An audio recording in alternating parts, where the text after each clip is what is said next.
ZEE5 ಇರುವಾಗ ನೀವು ನಿಮ್ಮ ನೆಚ್ಚಿನ ಶೋಗಳನ್ನ ಎಂದಿಗೂ ಮಿಸ್ ಮಾಡಿಕೊಳ್ಳುವುದಿಲ್ಲ. ಅದು ಸಂಪೂರ್ಣ ಉಚಿತವಾಗಿ. ನಂಜವ್ವ, ನಿಂಗೆ ಈ ದಿನ ಬೇಕಾಗಿತ್ತೆ ಹೊಟ್ಟೆಲಿರೋದನ್ನ ಕರಗ್ಸಕ್ಕೆ.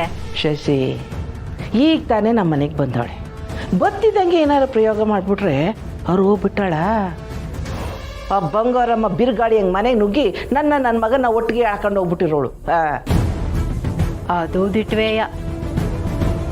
ಸರ್ ಬಿಡು, ನಾನೀಗ ಬಂದೇವ್ನಲ್ಲ, ಏನಾರ ಉಪಾಯ ಮಾಡಿ ಹೊಟ್ಟೆಲಿರೋದನ್ನ ಇಳಿಸಿದ್ರಾಯ್ತು.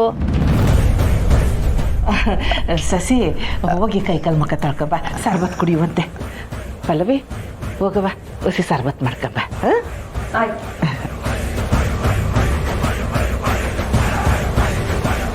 ಅವ್ವ, ಯಾವ್ದೇ ಗುಡ್ಗೆ ಹಂಗೆ ನಿಂತ್ಕೊಂಡಂಗೆ ಆಗೋಗಿತ್ತು. ಅವ್ರು ತಾವ ಹೊಸಿ ಹುಷಾರಾಗಿರು. ಜಾಸ್ತಿ ಮಾತಾಡ್ಬೇಡ. ಹಾಂ,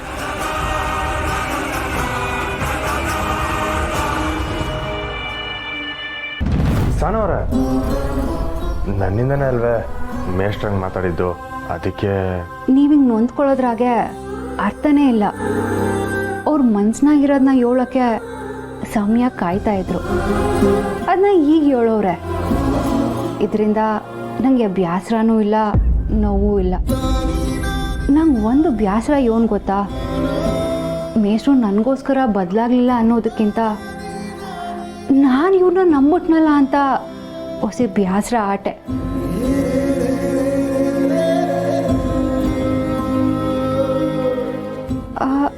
ವಿನೀತಾ ಮೇಡಮ್ ಅವರಿದ್ರಾ? ಹಾಂ, ನಾವು ಮಾತಾಡ್ತಾ ಇರ್ಬೇಕಾದ್ರೆ ಬಂದರು.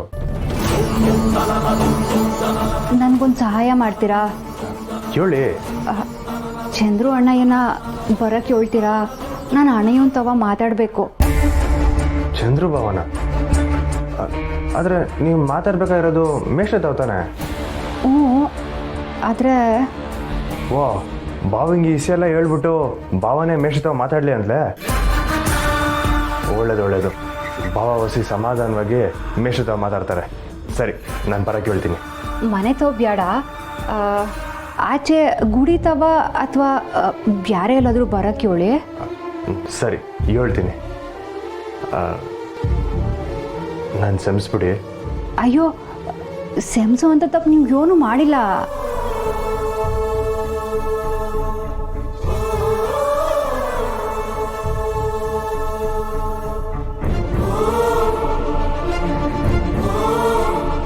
ಏನಂದ್ಲು? ಚಂದ್ರು ಬಾವಂಗೆ ಹೇಳಿ ಮುಳಿ ಮಿಶ್ರ ತವ ಮಾತಾಡ್ಸ್ತಾರಂತೆ. ಏನಾಯ್ತದೋ ಅಂತ ನಂಗೆ ದಿಗ್ಲಾಗ್ಬಿಟ್ಟಿತ್ತು.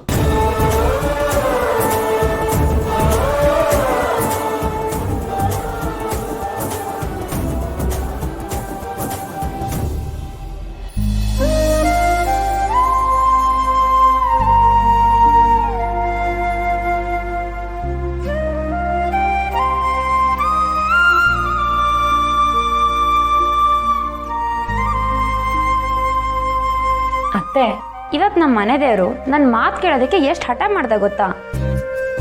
ಯಾಕವ್ವ? ಯಾಕೆ ಅಂದರೆ, ಬಂಗಾರದಂತ ಮನ್ಸಿರೋ ಬಂಗಾರಮ್ಮ ನನಗೆ ಪೂಜೆ ಮಾಡಿಲ್ಲ, ಅದು ಅಲ್ಲದೆ ಇಷ್ಟು ಲೇಟಾಗಿ ಪೂಜೆ ಮಾಡಿ ನೈವೇದ್ಯ ಮಾಡಿದ್ರೆ ನಂಗೆ ಹಶ್ವಾಗಲ್ವಾ ಅಂದ.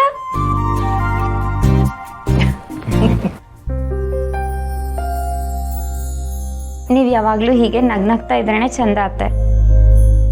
ನಾನು ಅದನ್ನೇ ಹೇಳೋದು.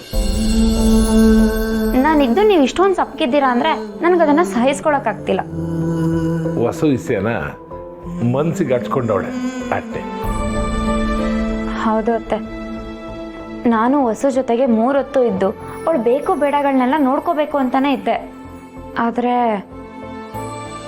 ಆದರೆ ಯೋನವ, ಈಗ ತಾಯಿ ಆಗ್ತಿರೋ ಹೊಸಗಿಂತ ತಾಯಿ ಸಮನಾಗಿರೋ ನಿಮ್ಮ ಮೇಲೆ ನನಗೆ ಕಾಳಜಿ ಜಾಸ್ತಿ.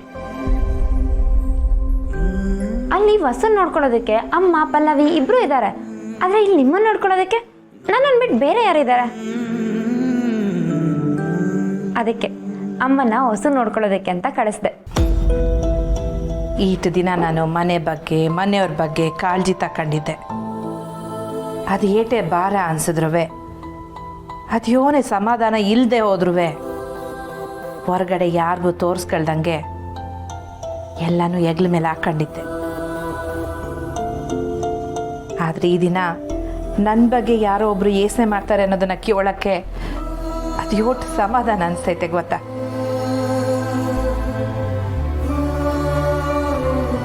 ರಾಧವ, ಇನ್ನದು ಯಾವ ಜನ್ಮದಾಗೆ ನನ್ನ ಮಗಳಾಗಿ ಹುಟ್ಟಿದ್ದೋ. ಅತ್ತೆ, ನಮಗೆ ಬೇಕಾದವ್ರನ್ನ ಕಾಳಜಿಯಿಂದ ನೋಡ್ಕೊಳ್ಳೋದಕ್ಕೆ ಮಗಳು ಸೊಸೆನೇ ಆಗಬೇಕು ಅಂತೇನಿಲ್ಲ. ಈಟು ಚಿಕ್ಕ ವಯಸ್ಸಿನಾಗೆ ಅದ್ಯೋಟು ದೊಡ್ಡ ಗುಣ ಕಣವ ನಿಂದು. ಎಲ್ಲ ನಿಮ್ಮನ್ನು ನೋಡೇ ಕಲ್ತಿರೋದು ಅತ್ತೆ. ನನಗೆ ನಮ್ಮಮ್ಮಗೆ ಈ ಮನೇಲಿರೋದಕ್ಕೆ ಜಾಗ ಕೊಟ್ಟಿದ್ದೀರಾ, ಈ ಮನೆ ಮಗಳ ಸ್ಥಾನ ಕೊಟ್ಟಿದ್ದೀರಾ. ಇದಕ್ಕೆ ನಾನು ನಮ್ಮಮ್ಮ 7 ಜನ್ಮ ಎದ್ದು ಬಂದರೂ ಈ ಮನೆ ಋಣನ ತೀರ್ಸಕ್ಕಾಗಲ್ಲ. ಅಯ್ಯಯ್ಯ, ಹಾಗೆಲ್ಲ ಏನಿಲ್ಲವ. ನಿಮ್ಮಿಬ್ರು ನಾನು ಈ ಮನೆ ಕರೆಸಿದ್ದು ನನ್ನ ಸ್ವಾರ್ಥದಿಂದ. ಅಯ್ಯೋ, ಸ್ವಾರ್ಥ ಅಂತ ಯಾಕೆ ಹೇಳ್ತೀರ ಅತ್ತೆ? ಎಲ್ರಿಗೂ ಒಳ್ಳೇದು ಮಾಡಬೇಕು ಅನ್ನೋ ಗುಣ ನಿಮ್ಮದು. ನನ್ನ ಹಣೆ ಬರಹ ಸರಿ ಇರಲಿಲ್ಲ, ಅದಕ್ಕೆ ಯಾರೇನು ಮಾಡೋಕ್ಕಾಗತ್ತೆ ಹೇಳಿ? ಹಂಗೆಲ್ಲ ಮಾತಾಡಬಾರ್ದವ. ನಿನ್ನ ಒಳ್ಳೆ ಮಂತನಕ್ಕೆ ಸೇರಿಸೋ ಜವಾಬ್ದಾರಿ ಈ ಮನೆಯವ್ರಿಗೆ ಐತೆ. ಹೌದು. ನನ್ನ ಮದುವೆ ಯಾವತ್ತಿದ್ರೂ ನಿಮ್ಮ ಮಗನ ಜೊತೆನೆ. ಈಗ ಅದೆಲ್ಲ ಬಿಡಿ ಮಾವ. ಸ್ನೇಹನೂ ಒಳ್ಳೆ ಹುಡುಗಿನೇ, ಓದ್ಕೊಂಡಿರೋಳು, ಕಂಟಿ ಮಾವಂಗೆ ತಕ್ಕನಾದ ಜೋಡಿ. ಇಷ್ಟು ಒಳ್ಳೆ ಗುಣ ಇರೋ ಸ್ನೇಹ ಯಾಕೆ ಈಗ ಆಡ್ತಾಳೆ ಅಂತ ನನಗೆ ಗೊತ್ತಾಗದೇ ಇಲ್ಲ. ಅತ್ತೆನ್ ಕಂಡ್ರೆ ಯಾಕಷ್ಟು ದ್ವೇಷ ಮಾಡ್ತಾಳೆ, ಯಾಕಷ್ಟು ಕೋಪಿಸ್ಕೋತಾಳೆ ಅನ್ನೋದು ಒಂದು ಗೊತ್ತಾಗಲ್ಲ. ರಾಧವ, ನೀನು ತಪ್ಪು ತಿಳ್ಕೊಂಡಿದೀಯ. ಸ್ನೇಹಂಗೆ ಹೊಸ ಸಿಲ್ಕಿನ ಬುದ್ಧಿ ಐತೆ. ಆದರೆ ಅವಳು ನನ್ನ ಬಂಗಾರನ ಥರನೆಯ ನ್ಯಾಯ ಬಿಟ್ಟು ಹೋಗೋ ಹುಡುಗಿನೇ ಅಲ್ಲ. ಇಲ್ಲ ಮಾವಯ್ಯ, ನೀವು ಈ ವಿಷಯದಲ್ಲಿ ಸ್ನೇಹನ ವಹಿಸ್ಕೊಂಡು ಬರಬೇಡಿ.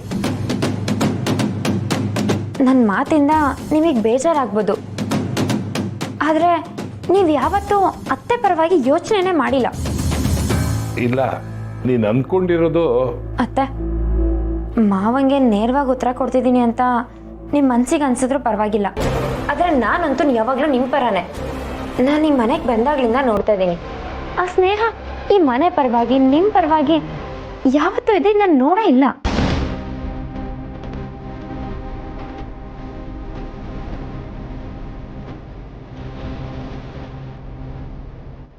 ಸರಿ, ಬನ್ನಿ ತಿಂಡಿ ಮಾಡೋಣ. ಮಾವ, ನೀವು ಟ್ಯಾಬ್ಲೆಟ್ಸ್ ಬೇರೆ ತಗೋಬೇಕು. ಈಗಾಗಲೇ ತುಂಬ ಲೇಟ್ ಆಗಿದೆ, ಬನ್ನಿ.